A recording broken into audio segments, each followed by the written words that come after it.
Welcome to the Flagg Township Museum. Everyone has a story, and here at the Flagg Township Museum, we're lucky to know someone who tells a great story. Just ask anyone who knows him. But we're not looking for just any story.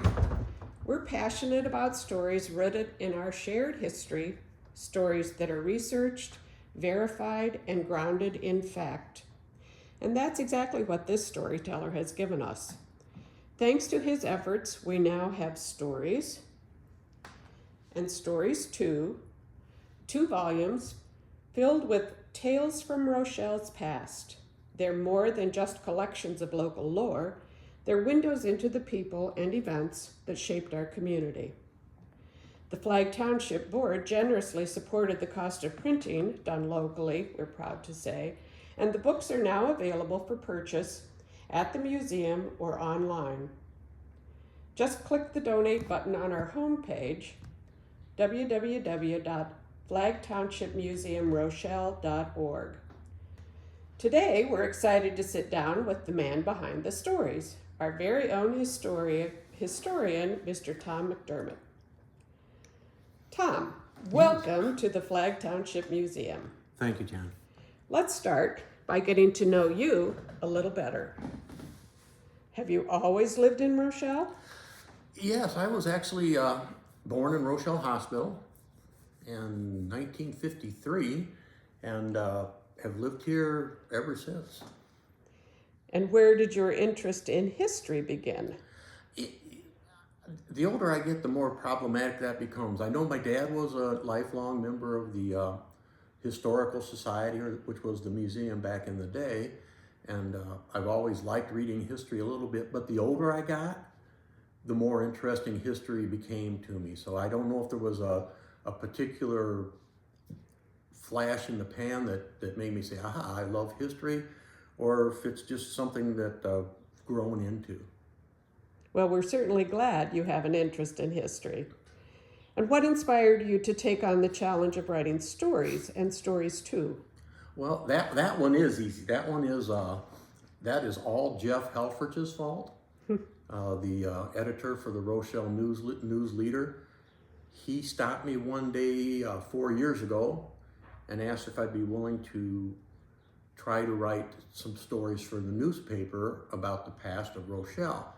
Of course, you got the confines of newspaper reporting, which is 600 to 1,000 words, and that's kind of how we set the format, and that's the way we have them in the books. Everything's about a 6-minute to a 10-minute read. And do you have a favorite story from one of the books?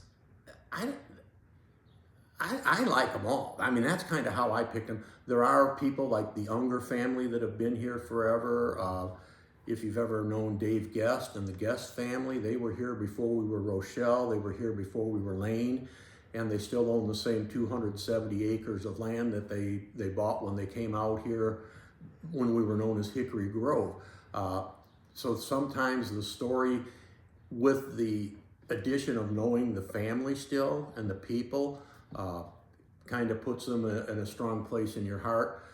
Some of them are fairly comical. I get a kick out of those. And then there's always the how did we get to started cutting the square? How did the Rochelle become the hub city? Little things like that just kind of pique your interest, and sometimes it was almost more fun digging for the information than it was writing the story. But they wouldn't be in the books if I didn't like them. I can state that categorically. Well, there isn't a story that doesn't catch your interest in either of the books. They are just truly wonderful stories. Can we expect a Stories 3? Well, I'll go back to what I told Jeff 4 years ago when he said we're going to put Ambrose Hodges, Rochelle's long arm of the law, was the first story he put in the newspaper. He said, Tom, can you write me 5 or 6 of these?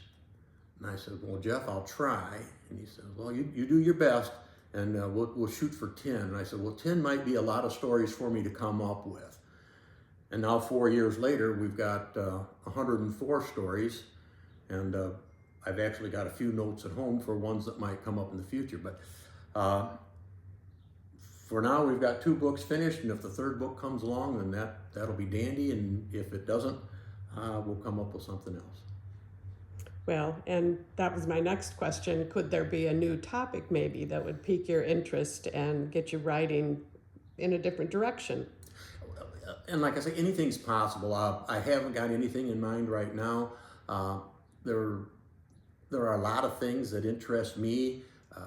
I've got this getting every location in the downtown area of Rochelle back to when it was dirt, which sounds kind of silly, but what was the store there today, what was there before that, all the way back to when it was a wooden building, and then all the way back to when it was prairie land.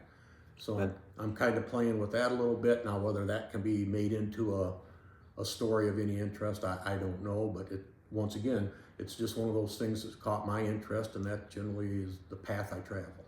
And we are very grateful at the museum for the list that you did compile of the businesses in Rochelle, which has been a resource for the museum staff to put together some getting down to business in Rochelle information. There's a lot. There's just a lot. Well, your storytelling has been a tremendous gift to the museum and to the community. We are incredibly grateful for your dedication, your research, and the heart that you've put into these books. A huge, huge thank you. And please keep us in the loop if you decide to keep writing Rochelle stories. We'll be the first in line to read them. Thanks, Tom. Thank you again.